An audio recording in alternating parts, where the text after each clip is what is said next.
Watazamaji wapenzi wa Plateau Sonar, tunawasalimu sana mahali pote pale mko mnatufuata. Kwa wandugu zetu watu weusi tunasema yenge kenu. Kwa wandugu zetu wajukuu wa Muhammad tunawaambia asalamu alaikum, na wandugu zetu wa Kristo tunawaambia shalom.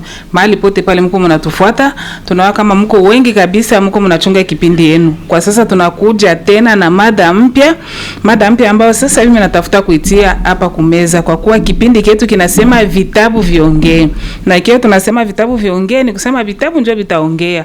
Na ile vitabu kwa ndugu zetu wavuvamu wanakuwa na kitabu chao ambao ni katiba ya uumbaji, Waislamu wanakuwa na Qur'ani takatifu, na Wakristo wanakuwa na Biblia takatifu, na ndugu zetu wa Kaku Filipi wanakuwa na kitabu chao, wa Muniste nao vile vile na kitabu chao vile vile. Wakati wanafika hapa wanakiana ile vitabu yao na tunatia mada hapa, na ile vitabu kabisa inajibu ile maswali. Kwa sekunde moja tu nitaomba ndugu zangu muweze kujijulisha. Kwa sekunde moja tu nitaanzia pale. Karibu papa. Pale wazi. Nishasema jina, karibu. Kwa majina ni Eli le disciple de Jésus Christ. Maana yake kusema mchaguliwa na mwanafunzi wa Yesu. Mwajiliwa wa neema kwa lugha ya Kimungu, victime de la grâce. Mimi ni mtumishi na piganisha roho ya mpinga Kristo na roho ya nabii wa uongo. Asante sana. Hiyo ndio tunafanya tangu mitume mpaka leo. Merci beaucoup. Karibu ndugu yangu. Kwa majina maarufu naitwa Ustaz Kamus. Mimi nikiwa mwinjilisti wa kitaifa, ninahubiri mahali pote kulingana na imani ambazo zinafaa ndani ya makanisa zilizopotea. Merci beaucoup. Karibu ndugu yangu. Asante. Kwa majina naitwa Mumbere Sikiote Musumbapuni Musandania. Niko mwanafunzi kuvuvamu nje ya Mfalme Kimbangu, kwa kuya kuonesha Waafrika gisi bamefata njia donc madini za kutoka nje ya Afrika, make miungu ya kigeni barudilie miungu ya mababu zabo. Asante sana na shukuru sana kwa kuweza kuitika wito wetu. Nitaweza kusema mada ambayo tutaongelea kwa siku ya leo, tutaongelea juu ya ufalme wa mbingu. Kwa kuwa watu wengi huku nje wanasemaka tu ufalme wa mbingu, lakini tunataka kujiuliza, tunaona kama hapa nje kuna kuwa madini ya mingi sana. Hapa Goma tukihesabia tuko zaidi ya 300 dini. Na vile vile na nje Bukavu na kuendelea kule madini kwa ya mingi sana. Sasa bale bote banagombania kuingia katika ufalme wa mbingu. Kama sidanganyike, tunakuwa na ndugu zetu wa Kamiti ambao nao wana croire vingine vyao, tutakuwa nabo siku ya pili ijayo, nao watatuambia watafanya nini. Sasa sisi wenyewe tuko hapa kupitia vitabu yenyewe tuko nayo hapa, tutaulizana tunaweza kuamini nini shie pamoja na mwe kule watazamaji wetu. Tunaweza kuamini nini au nani ili tuifikie ile ufalme wa mbingu. Juu kila mtu yuko hapa chini ya hii dunia anaona kama siku moja atatokaka mwili na ataenda yenye alifundishwa na kama atendaka tu kufalme wa Mungu. Sasa tuko tunaulizana, tunataka tupane majibu hapa, majibu ya mzuri sana. Kusudi ufikie ule ufalme wa mbingu, inaomba uamini nini au ufanye nini? Kwa dakika yangu 10 ya mwanzo, nitaomba Papa Bujiriri aingie kabisa kwenye mada na kuweza kuelewesha watazamaji wetu. Asante. Ni vizuri sana tuelewe hali gisiko. Kitabu ya Isaya 55 fungu lake la 8 linasema kwamba njia za Mungu si njia za binadamu. Mawazo ya Mungu si mawazo ya binadamu. Kusema ya Mungu haiko kusema ya binadamu. Kama tukizungumzia habari ya ufalme wa Mungu au ufalme wa mbinguni, ni sharti tuelewe nini njo Mungu iko nasema.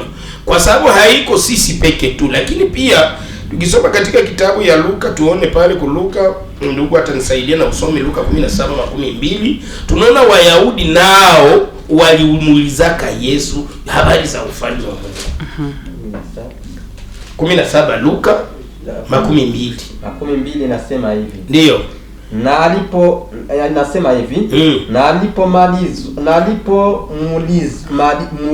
walipoulizwa, wakati yenye Wayahudi walikuwa pamoja na Yesu wakamuuliza, na Wafarisayo na Mafarisayo walikuwa pale, ufalme wa Mungu utakuja wakati gani? Watu walikuwa na hii ulizo ya msimamizi wa kiti, ufalme wa Mungu utakuja wakati gani? Akawajibu akasema, akawaambia, ufalme wa Mungu hufiki kwa kutazama. Ufalme wa Mungu haiko d'une manière géographique.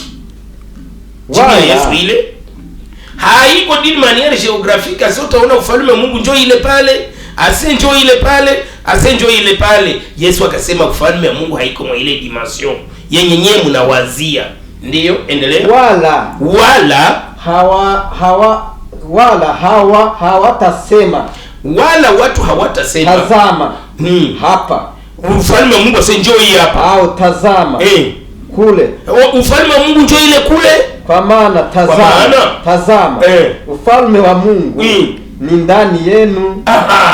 Ufalme wa Mungu ni wapi? Ni ndani yenu. Unaelewa? Donc Yesu anaonesha kama d'une manière géographique ufalme wa Mungu hauwezi julikana mwa ile hali.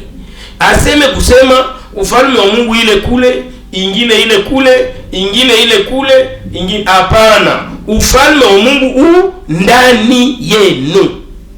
Wakolosai, kitabu cha Wakolosai, ndiyo. Wakolosai 1:13. Wakolosai 1:13 inasema hivi. Ndiyo. 1:13 Wakolosai inasema hivi. 1:13 inasema hivi. Ndiyo. 13 inasema hivi. Naye Yesu, naye Mungu alitutoa katika uwezo wa giza, akatuondoa katika uwezo wa giza, akatuhamisha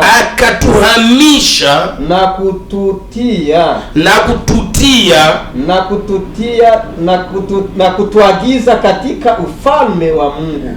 Akatuhamisha katika ufalme wa giza, akatuingiza katika ufalme wa mwana wake.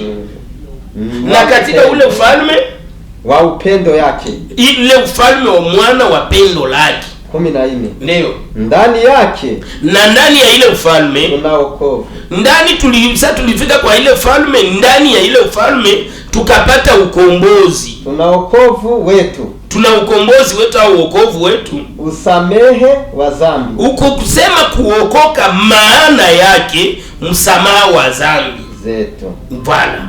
Yaani Yesu anaonesha, mtume anaonesha kuwaziwazi kama ndani ya Mungu alituondoa katika ulimwengu wa giza, akatuhamisha mpaka katika ulimwengu wa gani?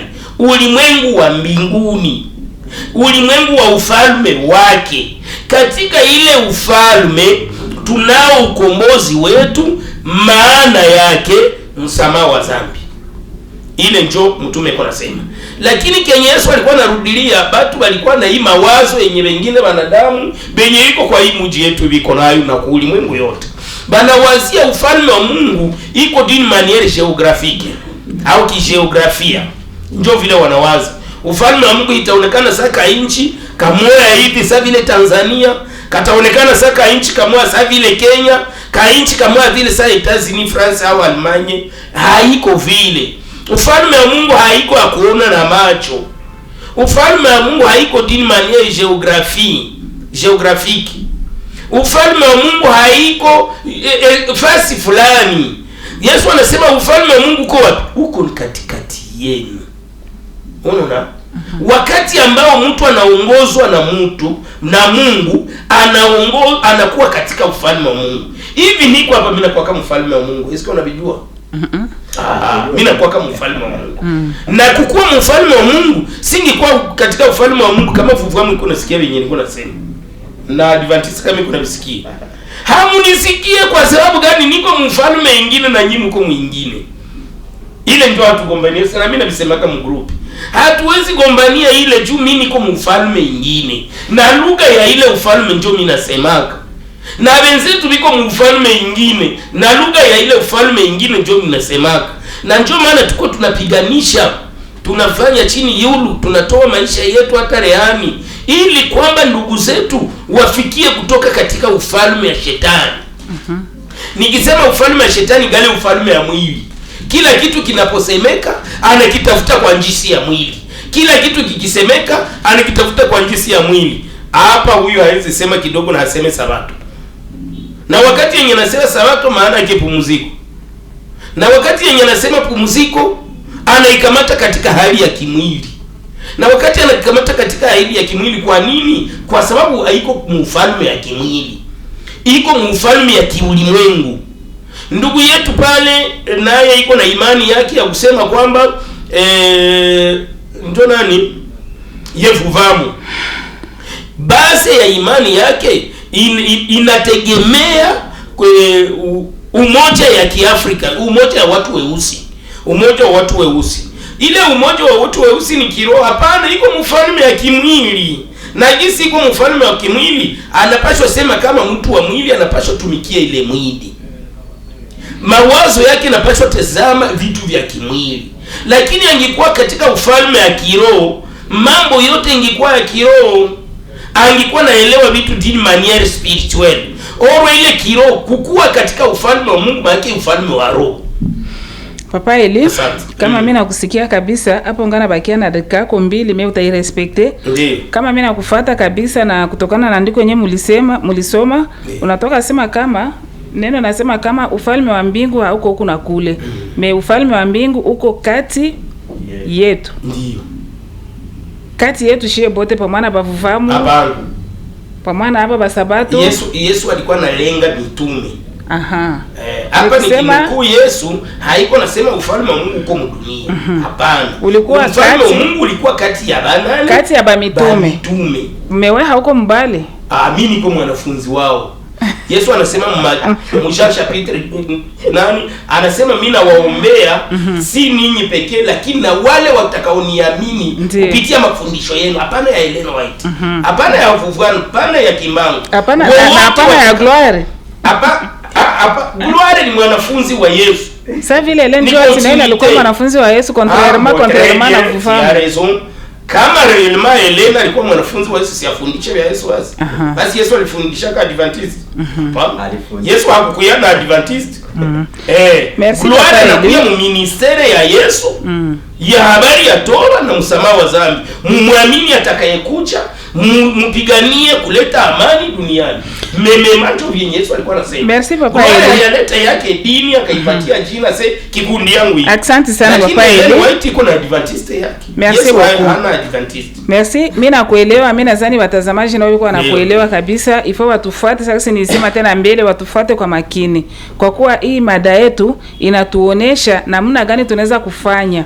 Kama ni kuamini mwanadamu, kama unaona kuamini mwanadamu ndio utafikia ufalme wa mbingu. Kama ni kuamini mbosasi tunasema hapa sabato, au kama ni kuamini ile kuingia kunani kupiga kichwa chini kisema Islamu anafaka, au kwenda Maka ndio kuingia katika ufalme wa mbingu. Kuna kwa neno ambalo inasomwa hapa ndani ya maandiko nasema ufalme wa mbingu haiko mbali, iko kati yetu. Ya waamini. Ulisema namna gani ufalme wa mbingu uko wapi? Kati yenu. Walisema ufalme wa mbingu uko wapi? Ndani yenu. Ndugu ufalme wa mbingu katikati yetu. Ndugu Kamusi. Tusisitia kusebenye hatuko nao. Très bien. Kamusi. Ulisema ufalme wa mbingu uko kati yenu au kati yetu? Katikati yetu. Pale acha tuisome. Nikisema kama ni katikati yetu, hapana yenu papa Eli. Pale tu pale kwa nasema ufalme wa mbingu. Ili tueleweshane vizuri. Acha nikasome kusudi tusi. Pale tu bila commentaire kwa haraka. Luka 17 nani 17:12 anasema hivi. 10 ndugu yangu alikuwa anapenda nisomee mbaya wasi. Soma tu kale tu. Na alipoulizwa na Mafarisayo ufalme wa Mungu utakuja lini? Mafarisayo walikuwa na esprit nao kama ufalme wa Mungu ni katei fulani, ni kitu kia moyo hivi kama. Aliwajibu Yesu akawajibu akamwambia ufalme wa Mungu hauji kwa kuuchunguza, yani hawezi iona, wala hawatasema tazama njoo ipo huko au kule, kwa maana tazama ufalme wa Mungu ndani yenu. Yenu nini? Mitume, ndani ya mitume. Hapana, sie na hatu kwako. Asante. Pale ndio kwenye nilikuwa na pale ndio nilikuwa na lenga. Alikuwa na ufalme wa mbingu uko kati yenu. Ndani yabo. Alafu shie sasa tufanye shie sasa. Shie sasa wakina Papa Eli, wakina Vuvamu, wakina Kamusi wa Sabato. Njoo mada yetu ile, tufanye nini ili tufikie ule ufalme wenye iko katikati ya wanafunzi wa Yesu. Kwa dakika 10. Asante. Mimi wakati ninazungumuza, labda kuna watu tunazungumuza kimawazo kwa sauti, lakini jambo lenye tunatafuta kuongeza, lakini na utanisaidia kwa kusoma. Kamata kitabu cha Isaya kwanza, yafaa tujue ule ufalme wa mbinguni Mungu anakaa wapi. Yafaa tujue kwanza. Isaya 57 aya yake ni ya 14 hadi 15. Tusomee kwa sauti. 57 Isaya inasema hivi, aya yake ya 14 hadi 15. 14 inasema hivi. Ndiyo. Naye akasema tutieni. Isaya 57 mstari wa 15, anza pale. Nasemaje? Mstari wa 14 ndio nilisoma. 15. Yeye aliye juu, maana yeye aliye juu, aliyetukuka. Maana yeye aliye juu, nasikia yeye aliye juu ni Mungu, yeye iko juu. Pia tulia kwanza, pia anatukuka, anakuwa na utakatifu, akaaye milele. Akaaye milele, maliza, ambaye jina lake ni mtakatifu. Tulia, huyo Mungu ambaye ni iko juu, jina lake ni mtakatifu. Anasema hivi, nakaa mimi mahali palipoinuka. Tulia kwanza, yeye anasema hivi, mimi Mungu ninakaa mahali palipoinuka juu. Wengine watakatifu palipoinuka juu, pia paifasi mahali pale ni patakatifu. Tena ndiyo pamoja na yeye aliye na roho aliyetubu. Kwanza wale ambao wanatarajia wafike ufalme wa Mungu, yafaa kwanza wawe na roho ya kutubu. Na yeye aliye na roho iliyotubu, iliyopondekana, ingine Kiswahili. Asante. Na kunyenyekea, ndiyo, ili kuzifufua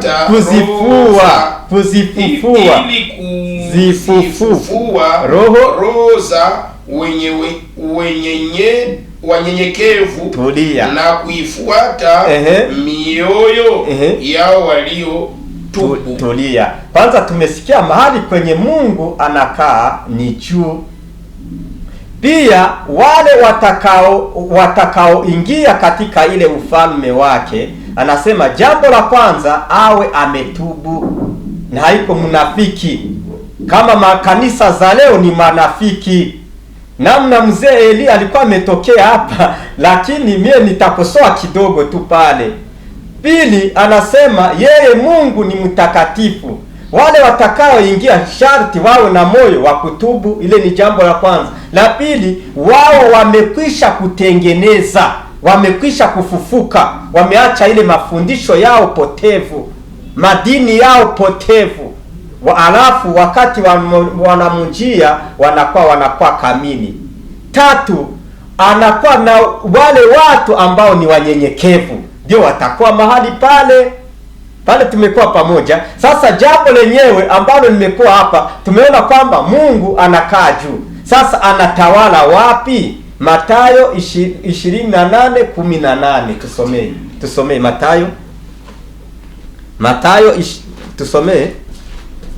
Mathayo, kitabu cha Mathayo 28:18 inasema namna gani? Tujafika chunga. Mathayo, kitabu cha Mathayo 28:18 inasema namna gani? 18 inasema namna gani? 18 inasema namna gani? 28 inasema namna gani? Mimi nimefika, acha nisome. Inasema hivi, 12 inasema Yesu akajibu, Yesu akakuja kwao akawaambia akisema, nimepewa mamlaka yote mbinguni na duniani. Kumbi yeye anakaa mbinguni pia natawala na wapi? Na duniani. Kumbi wale watakaoingia katika ufalme wake ni wale kwanza wenye wanakuwa na hizi etape zenye tumesema, wako mbinguni na wako na duniani. Yeye ametawala. Yeye kama nasema anakaa mbinguni lakini anakontrole na wapi? Na dunia. Pale tumekuwa pamoja. Sasa yeye ndio akaagiza wale wanafunzi kwa kukorije Eli. Sasa akawaagiza wanafunzi. Pale haiko wanafunzi, wameitwa mitume. Wakati anawaagiza sasa, nasema mwende mhubiri. Wale wote watakaohubiriwa na mitume waliitwa wanafunzi wake. Kumbile neno kusema ufalme wa Mungu ni katikati yenu, bimaana kwa yenu ndiye anasema. Sasa wale waliohubiriwa na mitume waliitwa wanafunzi. Kumbi ile ufalme wote kwa wale wenye wanakuwa na imani ile wanakuwa nani? Ufalme iko ndani yao. Ndio maana nilikuwa nikikukosoa pale kidogo, ulitafuta ingilia mambo yenye haujaelewa tena. Twende katika kitabu cha Luka. Papa ili tusomee kama unapata tu Luka, tuone ufalme wa mbinguni anaipewa kwa wanani. Luka 12 nasema hivi 31 hadi 32. 31 inasema namna gani? 31 inasemaje? Nasema hivi. Inasemaje? Bali utafuteni ufalme wa Mungu. Tulia kidogo, meza mate pale. Mungu anatuagiza kwanza tutafute ufalme wa Mungu, na tumeona ufalme wa Mungu ni juu. Kwanza tuanze utafuta, na hayo mengine yataongezeka. Maliza mstari wa 32. Bali utafuteni ufalme wa msiogope kundi ndogo. Msiogope enyi kundi ndogo. Kwa kuwa Baba yenu kuwapa ule ufalme. Anawapa vyema kuwapa nini? Ufalme. Kumbi wale ambao wanamcha Mungu karibuni watapewa ufalme. Na huo ufalme Papa Eli wakati aliueleza hakueleza sawa, na ndio maana madini mingi zinapokuwa hawaeleze Mungu sawa. Na ndio maana tunapokuwa hapa, mimi nilisema kuwa mimi ni mwalimu wa kitaifa, ninatosha huyo unafiki ambao unakuwa ndani ya madini, kwa sababu wao wanaficha, hawaelewe. Lakini tuone katika wale ambao watapewa ile kundi ndogo ambao watapewa ufalme, wanaandikwa wapi? 10:22 Luka. Kitabu cha Luka. Ndiyo. Tuone wanaandikwa wapi? Kitabu cha Luka 10:22. Tumepata pale 10 Luka 22. Inasema namna gani? Inasema hivi. Ndiyo, inasemaje? Akasemaje? Nimekabidhiwa vyote na Baba yangu. Sikiliza, mimi Yesu nimekabidhiwa vyote na Baba yangu. Ila Baba 10:22 kitabu cha Luka. Luka 10:22. Na 10:22. Akasemaje? Nimekabidhiwa vyote na Baba yangu. Nimekabidhiwa vyote na Baba yangu. Wala hakuna amjuaye mwana ila Baba. Ndiyo. Wala hakuna amjuaye Baba ila mwana. Maliza. Na yeyote ambaye mwana anapenda kumfunulia Baba. Basi kumbi kama mwana anapenda, anapasha kukufunulia yeyote. Hapana wewe ulikuwa nasema mie elimie ndio ninakuwa katika ile ufalme. Ili ilikuwa ni uongo. Mungu Yesu yepeka nasema yeyote anayempenda anamfunulia. Kumbi ili ilikuwa ni uongo ambayo kazungumuza. Hata na wakati utakuya uweze kuomba wasikilizaji msamaha, kwa sababu yale uliyosema si yako, ila ni kauli ya shetani. Asante sana ndugu Kamusi, expose yako inasikilika kabisa kwa watazamaji wetu na inaeleweka kabisa. Wewe na kamata njoo nani yako ya mwisho njoo nasema kama ufalme wa mbingu uko juu. Unaitika ile? Ndiyo.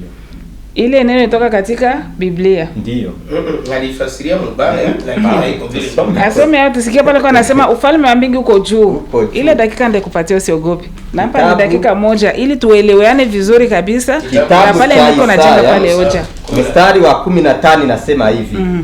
Maana yeye aliye juu na kutukuka anayekaa milele na jina lake ni mtakatifu. Anasema hivi, mimi ninakaa pahali pa juu palipoinuka. Inamaanisha kwamba ufalme wa mbingu uko juu. Yeye anakaa mahali pa juu. Palipoinuka, najua kwenye ufalme wako na lenye. Najua ufalme yake iko. Ina lenye. Soma. Maana yeye aliye juu, aliyetukuka, akaaye milele, ambaye jina lake ni mtakatifu. Asema hivi, nakaa mimi mahali palipoinuka, palipo patakatifu, tena pamoja na yeye aliye na roho iliyotubu. Haikale peke, anaikala na wenye anaikala pamoja na mwenye anakuwa na roho ya kutubu. Ule ni mtu mmoja. Anaikala fasi gani? Mahali pa kuinuka. Usikie anaikala pa kuinuka, njoo katika ufalme wake. Ndio. Roho ya kutubu na kunyenyekea, ndio ili kuzifuata roho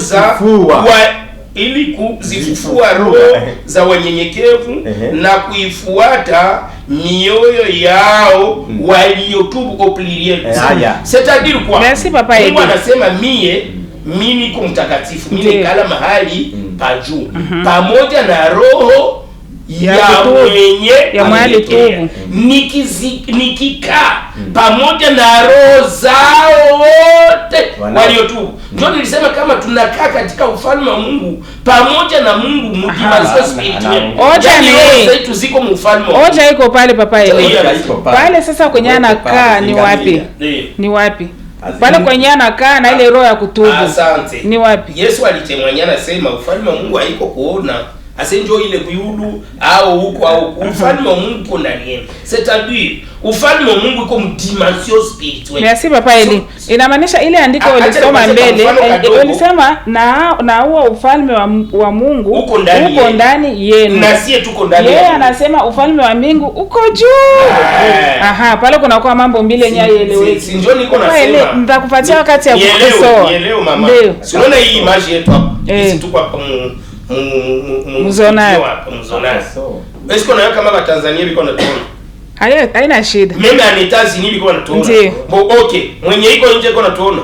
Ndakupatia image siku zinapita mu ulimwengu wa roho. Utakosoa. Na Mungu iko mu ulimwengu wa roho. Ndugu yangu ndakupatia bale walikamata dakika waliongeza kwa mbili nitakupatia dakika 12. Karibu. Mada ni ile tu.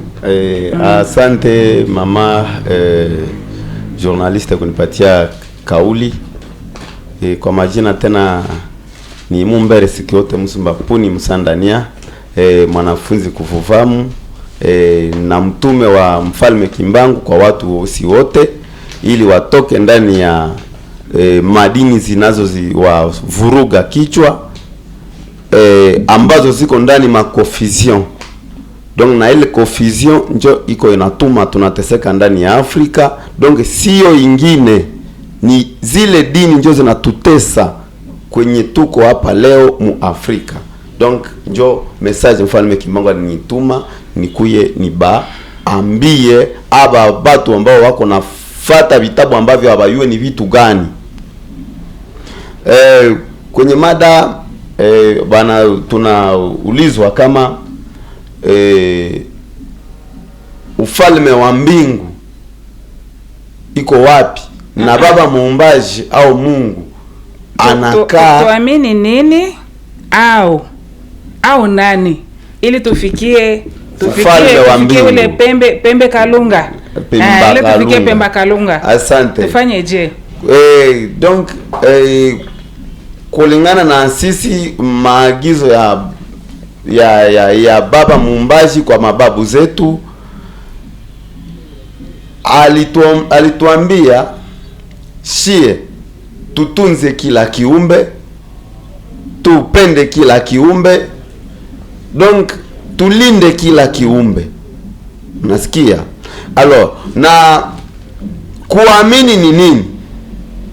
Kuamini ni kuwa na uhakika ya kitu kulingana na sisi kama wa Afrika ambao wanafata mila na desturi ya mababu zetu. Kuamini ni kuwa na uhakika kitu ambacho ulishachunguza. Mwingine terme ambacho ulishaona. Kuona ni nini? Kuona ni kuchunguza. Watu wanazania kuona iko sawa vile gisi kuangalia. Kuangalia na kuona vitu vinapishana. Kuona ni wakati ulichunguza. Kuangalia ni hii macho ya mwili. Kuona ni macho ya uchunguzi. Wengine wanasemaka macho ya kiroho.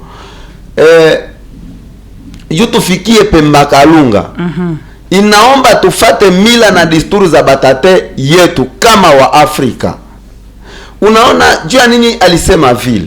Juu anayua alitia Europa tabia zao, mwenendo zao, maisha yabo. Tukijikomporte sa vile ba Europee au sa vile ba Asiatique, tutakuwa tumeenda kinyume na kisa alituambia. Tuko viumbe ya baba Mumbaji ni mmoja, lakini akapatia kila watu tabia zabo. Na aba bakatembea kulingana na tabia ambazo hawakupewa, watakuwa wamepotea na hawatafika Pemba Kalunga. Lakini na maile vitabu yabo, hawa watu ambao wanajiita Waisraeli nao sio, ni sinagogi za shetani selo. Kitabu zao zinaonesha na ule mtume wabo mwe banaita mkombozi wabo banaita Yesu, yeye peke anasema hakutuma kwa watu wote mdunia ila kwa kondoo potevu za nyumba za Israeli. Alors wao ni Waisraeli wafate Yesu? Hapana. Mkisoma Mathayo 15 mstari wa 24 inasema vile. Na wakati yenye alikuwa alisha amesema vile, ampre kakuya tena waambia wanafunzi wako nataka beba zile habari nje ya kwabo. Tena kabatokea akabambia pana mwende tu Israeli. Munasikia? Mundani ya ile kitabu yabo ukisoma Mishe 4:5 inasema kila kundi itamuendea Mungu mkuu kupitia jina ya Mungu wabo. Ukisoma Mishe 4:5 kama mnaweza tu kusoma mnasoma. Kama mnaweza soma mnasoma, msome Mishe 4:5 inasema nini? Ndani ya vitabu vyenu. Mika 4:5 inasema nini hapa ndani ya vitabu vyao? Na mtu Mika 4:5 Mika 4:5 kwa maana mataifa yote watakwenda kila mmoja kwa jina la Mungu wake. Mnasikia? Kule luko vingine vyenye sisome. Donc kuko Mungu mkuu kuliko ba Mungu wengine. Hapa anasemaka sasa miungu kwa miungu kidogo, miungu kama sema miungu. Ile miungu nao ni ba Mungu, lakini ambao ni wa chini ya ule Mungu mkuu. Kisha kila taifa iko na Mungu wake, ambaye wakati atatafuta omba inaomba represente ule Mungu wake. Kisi mie niko mtoto wa fulani, unasikia? Njoo unaenda angalia, ukienda angalia Deuteronomy 13 kumbukumbu la Torati 13 mstari wa 6 nayo inasema kama mtu mwenye atakuwa watawaletea Mungu mwenye ambao hawakujuaka, maki babu zao hata wao hawakujua, awe bibia, awe mke wako, awe ndugu yako, awe nani, akikuletea Mungu ambaye babu zenu hawakujuaka, awe wa karibu au wa mbali, ujikaze umuue ndani ya kitabu chabo. Alors pale batate yetu balikuwa na terme ya kusema hivi, gisi balikupimia, gisi ulipimiana na ile kitunga njoo batakupimia. Usikwazike, ulinipimia vya kidogo na mimi nakupimia vile vile, ulinipimia vya kuoza na kupimia vile vile. Mungu wao anasema nini?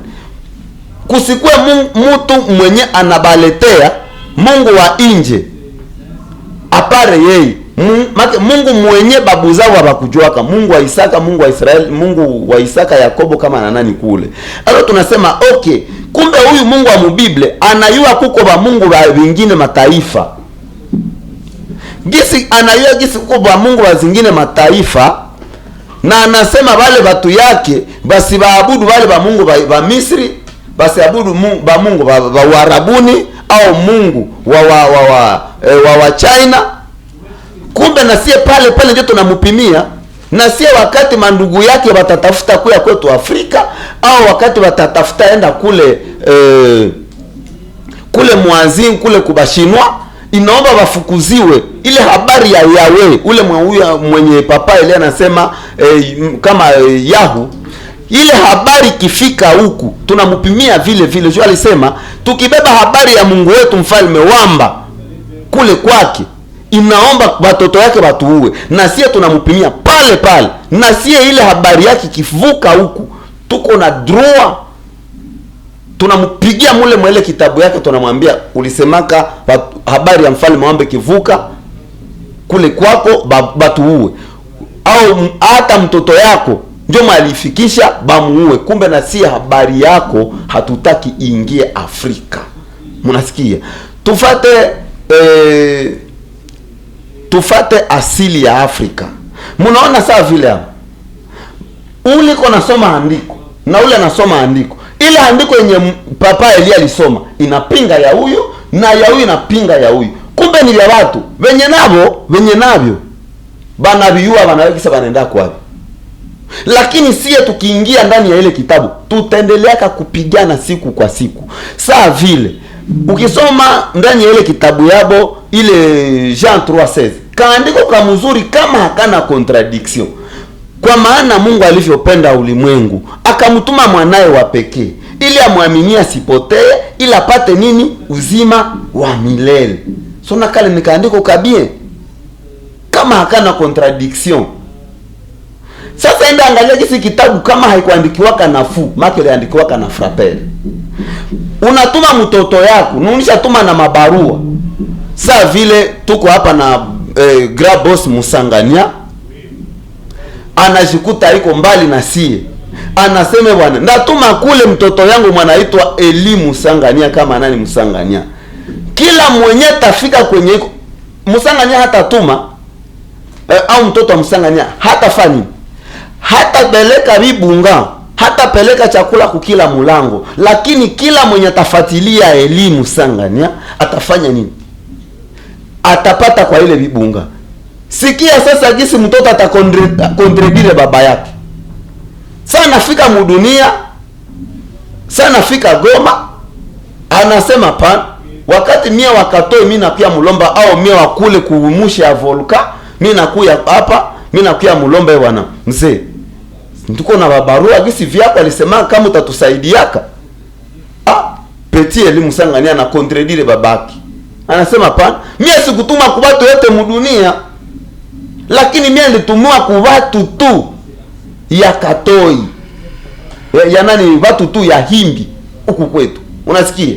Kisha ampre papa ule mama anafanya nini? Anajiprosterne, anasema sunisaidie. Sikia jibu yenye Jeze anamupatia sasa. Anamwambia haiko mzuri ukamata mikate ya batoto na kuipatia imbo. Ile jibu yenye Yesu amepatia ule mama, eske ule mama anaweza sikia mzuri? Ndugu Musandanya, ushafasiria kabisa. Ile minute yako ya yulu nje mimi nataka kupatia yako ka question kadogo tu. Mirefu chunga nimalizie pale. Mpaka pale hawayaonesha kama twende wapi.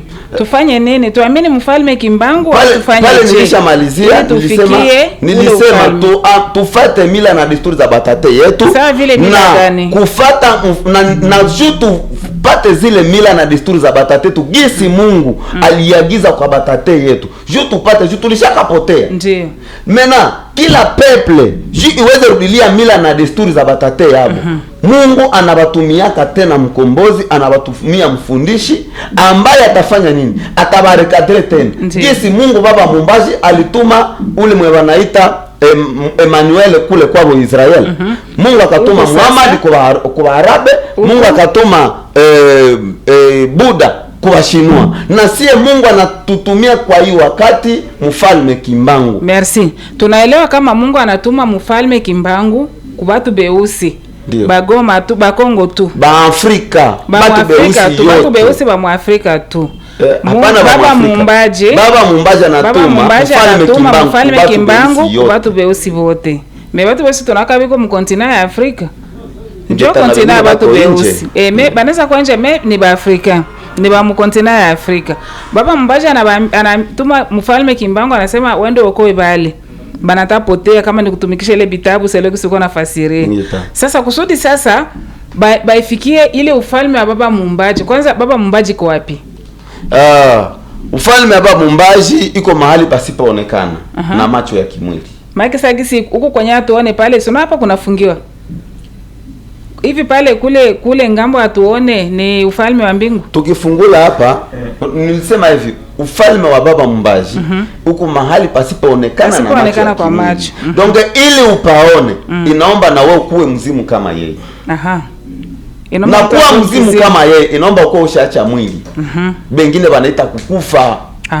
Donc mtu akisha kufa kumila ya Waafrika akatoka mai mwili njoo anaenda sasa kwa Baba Mumbaji. Baba Mumbaji akuwa alikuwa malaya, akuwa alikuwa muwaji, akuwa alikuwa namuna kani, akatoka tu mai mwili anaenda kwa Baba Mumbaji. Ndio.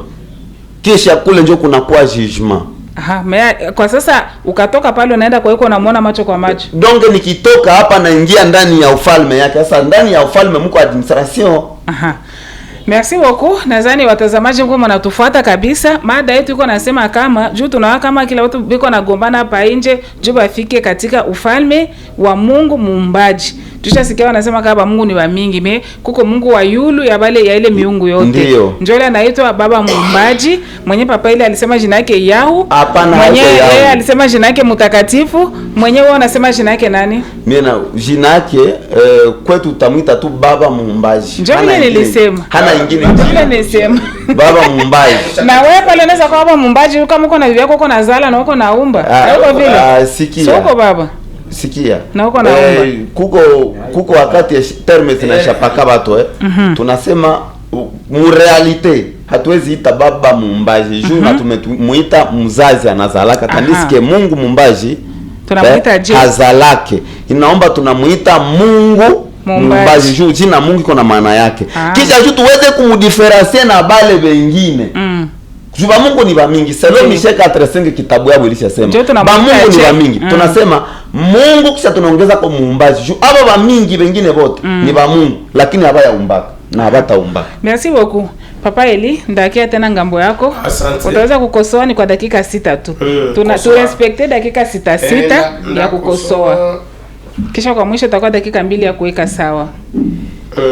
Unaanza konsomea yako 1 minute deja? Na kwa ile 6 minute.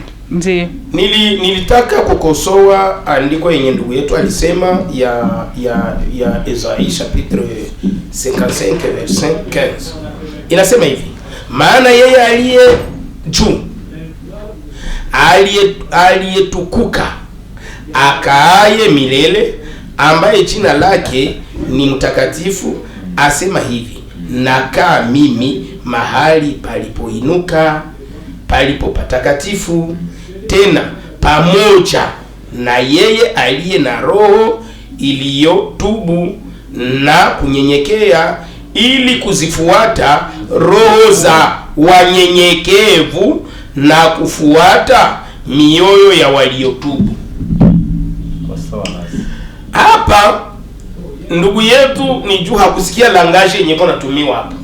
Mungu anasema kama ninaikaa mahali pa kuinuka. Eske mie peke? Hapana. Pamoja na roho za wanyenyekevu. Unasikia? Mimi naikala mahali pa kuinuka pamoja na roho za wanyenyekevu. Ndio Mungu haiko yepe. Anaikala pamoja na roho za wanyenyekevu. Nipatie andiko ya Mathayo 15:28. Mathayo. Gisi kwa natafuta. Tuvute lile vitu. Gisi kwa natafuta andiko Papa Eli. Nilisema ni dakika ngapi ya kuweka sawa? 6. dakika 6. Kwa ile dakika 6 utakamata mara mwana 1 minute ya kumaliza. Make saba uko namaliza na namaliza. Asante. Ndio. 12 na ngapi? 28. Inasema hivi. Yesu anasema nini? Inasema hivi. Halafu Yesu akajibu. Akamwambia. Mwanamke. Mathayo 11:28. 11:28. Tumesema 15. 11:28. Inasema hivi. Inasema nini? 11:28 inasema ikishuhudia hivi ya kwamba kujeni kwangu, njoni kwangu ninyi wote mnaosumbuka juu yenu na kulemewa, mnaosumbuka na wenye mizigo mizito, nami nitawapumuzisha. Kwa sababu nasema hivi, tieni nira yangu juu yenu, na mfundishwe nami. Mutie nira yangu na mjifunze kwangu, kwa sababu mimi ni mpole na mnyenyekevu wa moyo. Simama, endelea, malizisha. Na mtapata raha kwa nafsi zenu. Yesu anasema nini? Mimi mjitie nira yangu na mjifunze kwangu, kwa sababu mimi ni mnyenyekevu na mpole wa moyo. Na Mungu anasema anakaa mahali pa kuinuka pamoja na roho za wanyenyekevu. Sasa question msimamizi, kama mtu Yesu akiambia mjifunze kwangu kwa sababu mimi nakuwa mnyenyekevu, Yesu yuko na lenga Isaya 57:15. Tu kama mkijifunza kwenu naye mnakuwa wanyenyekevu, roho zenu zinakaa mahali pa kuinuka pamoja na Mungu. Na kama roho zenu zikikaa mahali pa kuinuka pamoja na Mungu, dofisi mnakuwa wapi? Katika ufalme wa Mungu. Wakolosai, kamata Wakolosai. Wakolosai moja papa Eli 13. Wakolosai 1:13. Ndio. Wakolosai 1:13 inasema hivi. 1:13 inasema hivi.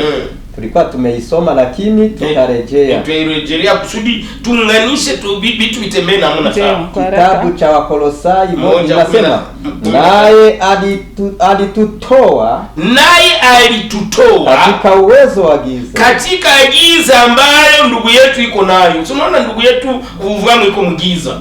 Yeye vitu vyote iko naliona kimwili. Vitu vyote ni kimwili njoka. Mimi tulishakatoka katika ile giza. Akatuhamisha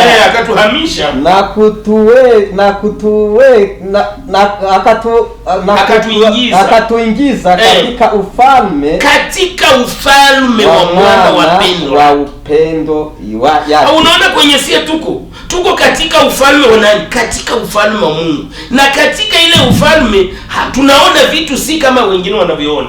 Wakati yenye andiko lisema, Mwenyezi Mungu alisema mimi nakaa mahali pa kuinuka pamoja na roho za wanyenyekevu. Ndugu yetu akakuinuka akaangalia yule. Akasema kama baba yetu ufalme wa Mungu haiko kuangalia yule, haiko kuangalia ngambo mbele au nyuma au upande. Katika ile sala ya baba yetu anasema baba yetu uliye mbinguni. Wakati wanasema mbinguni wanaangalia tu kule juu. Yesu anasema ufalme wa Mungu haiko kuangalia yule. Ufalme wa Mungu uko kati ndani. Ufalme wa Mungu uko ndani yenu. Roho ziko kati yetu lakini haziko ndani yetu. Ufalme wa Mungu uko wapi? Uko ndani yetu. Mioyo yetu iko ulimwengu wa roho ndani ya ufalme wa Mungu, inaongozwa na Mungu. Kama sasa tukisema mimi nakosa. Kama sasa tukisema ufalme wako nakata kabisa ni ya mtu fulani. Hapa kwenye tunaishi Goma ni ufalme wa mtu fulani mwenye unaiua. Hatuwezi msema kwa mikro. Kwa sababu gani? Kwa sababu yeye ndio anaongoza. Asante sana baba Eli, dakika yako nakata kabisa. Ndugu Mwadventiste wote wanaongozwa na roho wa Mungu. Mustaz kama ni Ustaz Kamusi, dakika ile 6 kuongeza dakika moja ukaingia maki unaingia mara moja minute yake, maana yeye atafanya 4 minutes. Unaruhusu dakika 4 tu utaweka sawa yako kama taka neno baba Eli. Wote wanaongozwa na roho wa Mungu, wamo katika ufalme wa Mungu. Asante. Basi mimi namaliza. Merci beaucoup. Wote wanaongozwa na roho ya Mungu wako wako wapi? katika ufalme wa Mungu, Na ule ufalme wa Mungu uko wapi? iko ndani yao. Merci beaucoup. Hapana juu. Hapana juu, Dakika 6. Inasema hivi, sikiliza hapana juu nikufundishe. in maniere geographique, Yeye Ndiyo. juu ya kiroho. Tushaelewa. Mtu Tushasikia masikia. papa Eli. sikia Endelea. papa Eli, Eh. wewe kutokuelewa na akili ambayo labda ni ya kibinadamu, ndio maana huelewe andiko. Ya kiroho. Unajua ya kwamba mtakawa mbele ya Mungu bimana ya kwamba naye iko mbinguni. Hapana, sikiliza Abrahamu jinsi Mungu alimwambia. 17:1-2 inasema hivi, Mwanzo. Wakati Abrahamu alipokuwa na miaka 99, Bwana akaonekana kwa Abrahamu akamwambia, mimi ni Mwenyezi Mungu, endelea mbele yangu uwe mkamilifu. Wale wote ambao walikuwa wanyenyekevu walikuwa hapa duniani, lakini maisha yao wako mbele za Mungu, ni kujikabidhi mikononi mwa Mungu. Ile ni kutokuelewa papa Eli, na ndio maana mimi kamusi ninakuwa mwalimu wa kitaifa ili nifundishe nyie. Turejee ile andiko la Isaya, ni kutokuelewa. Wewe ulikuwa haujaelewa, alafu tujifunze andiko mzuri, usiweze kupachika wasikilizaji. Inasema hivi 57 aya 17 inasema hivi, maana yeye aliye juu. Pardon, usimasakre andiko yenye ulisoma. Andiko haikusema kama wanyenyekevu wako mbele za Mungu, hapana. Wako pamoja na Mungu. Sikiliza sasa. Sikiliza. Pamoja na roho za wanyenyekevu. Nini muda wangu? Uko tofauti ya kuwa mbele ya mtu na kuwa na Mungu. Sikiliza, tulia hivi. Maana yeye aliye juu na kutukuka anayekaa kwa milele, na jina lake ni mtakatifu. Anasema hivi, mimi ninakaa pahali pa juu palipoinuka patakatifu, na pamoja naye aliye na roho ya kutubu. Sikiliza ginza aliambia Abrahamu. Tusikie sasa mwenye alikuwa pamoja naye. Sikiliza. Ukaimagine kimwili ukasema se iko mbinguni. Sikia ginza anaambia Abrahamu.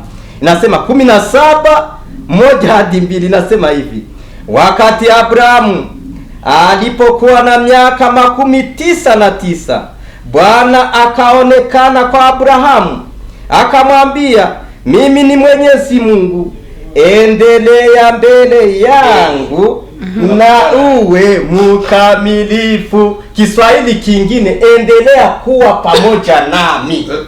Ndio, ni Kiswahili kingine. Soma ta France. Soma France. Hii andiko nasema nini? Endelea kuwa mbele yangu. Endelea kuwa mbele yangu. Kuwa mbele yangu. Kuwa mbele yangu.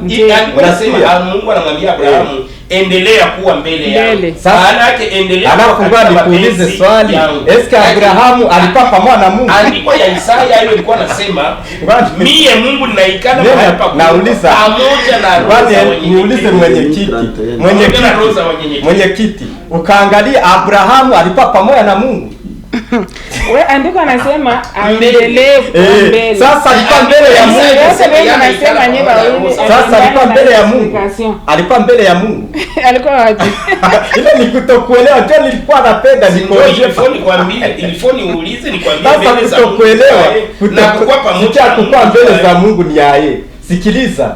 Watu wale walionyenyekea, hata na mie mbele hapa, kama ninakuwa na moyo ya kutubu, niko pamoja na Mungu.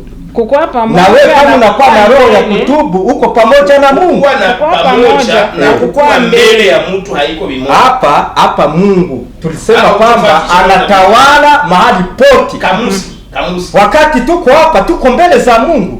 Na Ibrahim alikuwa mbele za Mungu. Kukua mbele za Mungu. Ninawajibu sasa, acha vitu mbili tutaniongezea muda. Sitakuongezea ile muda, tuko na kwa pamoja. Kumbe Mungu mwenyewe wakati ametawala juu. Bale tunakuwa pamoja. Ila wale ninasema na wasikilizaji wako nasikia. yule ambaye anakuwa na roho ya kutubu iko pamoja na Mungu. Wanakuwa pamoja na Mungu ni wale ambao wanakuwa duniani lakini wanajikabidhi mkononi mwa Mungu. Kama Mungu anakuwa juu, anakuwa juu ya juu au anakuwa chini ya juu. Merci papa Eli. Ile ni swali yenyewe nadhani tutairudilia wakati wa kufuata. Ndugu yangu nayo nakamata dakika 6. Hapa na nikuweka sawa kabisa. Asante tena kunipatia kauli. Kwa dakika zangu 6. Mie niko naendelea kufuata bandugu yangu ambao ni watu beusi lakini habajui nini bako banafatana navyo pale. Donc ukiangalia bote bawili banajiita ba Kristo. Bote ni ba Kristo pale. Sawa. Wote wanaamini maneno yenyewe ndani ya kitabu. Milef. Wote wanaamini maneno ambayo yuko ndani ya ile kitabu. Sawa. Lakini ukichunguza vizuri hawajaichunguzaka. Ndio maana uko nakuta yeye anafaa ubishi na yeye na yeye anafanya ubishi na yeye. Ila sisi kama waamini wa Mungu ndani ya asili ya Kiafrika hautakuta tunafanya ubishi kama vile. Hapana. Hautakuta ubishi yetu kama vile. Kuko kimbangiste chrétien. Ule kimbangiste chrétien wakati tutaikala na yeye tunaleta vitabu vyetu ambavyo vinaongea mfalme Kimbangu. Hatuwezi pingana naye pale. Hawezi leta tena fuyo kama vile. Hao kama si. Ule kimbangiste chrétien ndiye anatumikisha Biblia. Ule kimbangiste chrétien alitumikisha Biblia mbele kwa sababu ya ukoloni. Mbele. Sawa, ndio. Lakini hata kwa sasa wanafungwa ndani ya ile mavitu. Nani kawafunga na wanafuata mfalme Kimbangu? Sikia sasa. Sikia. Donc minute ni ya kidogo kuongelea kimbangisme chrétien. Kimbangisme chrétien iko hivi. Wakati walimkamata mfalme Kimbangu wakamtia ndani ya gereza, hata ikafika wakati akakufia kule, unasikia? Wakakamata watoto yake. Papa Eli minute ni yake. Wakakamata watoto yake wakamabeba Portugal, mnayua utuma kisi na kuwaka wanaoblijaka watu vitu wenyewe ambavyo hawapendi. Lakini majukuu zake leo walisha renonce na wako wanaenda wanapunguza ile uchafu ndani ya message ya mfalme Kimbangu. Ni ukweli ile. Unasikia? Ukitaka kutumia mavideo zetu tuko nafanya nabo deba na wanaonesha ke ni colonisation ndio babeba vile. Nyie bavufahamu mko nafanya deba na wale wafasi wa Simon Kimbangu. Ndio. Na mpaka saa hii kiongozi wa Kimbangisme chrétien alitosha video inasema ke no bale batu ambao wanasemanga kwamba tunatukuza na kupatia sifa wakombozi ya watu wengine kama Jezi, kama Mahome, kama nani, wanasema tuko tunafanya vibaya, tupatie sifa wakombozi wetu. Akasema hivi, wale watu wako na rezo, unasikia? Wako na haki yao. Kwa sababu gani utaendelea kupatia sifa watu wengine lakini ambao hawakutenda vitu vizuri kwetu? Merci beaucoup. Unasikia? Merci beaucoup. Hapa nilitaka sema hivi. Nilikuwa nasema hawa ndugu zangu wako ndani ya vitu ambavyo hawajui. Hata ile kitabu na Mungu wa Israeli hawajui. Unasikia? Sasa katiba ya umbaji tutapata siku gani? Katiba ya umbaji mtaipata. Unaona mfalme Kimbangu alisema, mfalme chunga kwanza. Mimi namaliza kangu moja. Nilisikia kabisa, nilisikia ile kabisa. Chunga kwanza. Niko nachunga kisi takutanisha vuvamu na ule Mkristo wa mfalme Kimbangu. Tutawakutanisha hapa hivi kabisa mtupatie mafasiri kamili. Unaona kitabu mfalme Kimbangu alisema hivi. Donc peuple africain itakuwa na kitabu chake kitakatifu. Na kile kitabu kitaandikwa kwa muandiko wa Afrika. Mnasikia? Sasa nikisema nilete ile kitabu hapa, eske uko na alfabe ya ile kitabu juu nikisoma, wakati nakuwa nasoma utakwaza na jinania lakini heureusement ile kitabu ilishatoka tena sasa na mulugha na malugha za zingine ilishatoka na mwekritiri yenye iko kwa sasa. Unasikia? Tutakileta ile kitabu kiko lakini msikilize. Minute yako nakata kabisa, minute yako nakata na nilikupatia nyingine ya hiyo. Uisome. Inaomba upite ndani ya masomo ya ile kitabu ndio. Musandanya, asante sana kwa kuweza kutupatia mafasirio hapa kumwisho juu ya wana Kimbangu wa Kimbangist. Ni kusema watu wa Simon Kimbangu na hawa wavuvamu ambao nao wanafuata tu ule Kimbangu ambao mko na mufasi mmoja, lakini kwa hapo division kabambi. Sisi ningefurahi ungeniambia kama na wale watu wa mfalme Kimbangu wanatumikisha katiba ya umbaji. Hivi nao watumikisha ile ni kusema pale ungali division kabambi. Nitaomba wakati wa kufuata nitatafuta ule mmoja wa mfalme Kimbangu wa Simon Kimbangu pamoja na nyie wa mfalme Kimbangu. Tutaikala hapa kabisa, tunapatia watazamaji wetu wa Plateau Zonard ili wapate kutuelewa kabisa sisi wafufahamu, sisi wa Kimbangiste. Tutasikia nini mtatupatia. Tunasema asante sana kwa kuweza kutufuata ndugu zetu watazamaji wetu wapenzi, na mimi nashukuru kwa kuweza kuitika aliko letu. Mimi nasema asante sana. Kwa hiyo tunashukuru tena mara nyingine kwa Plateau Zonard kwa kuweza kutupokea mara na mara ili tuweze kabisa kutangaza neno la Mungu kupitia hii Plateau yetu Zonard. Tunasema asante sana na tupatane tena baadaye.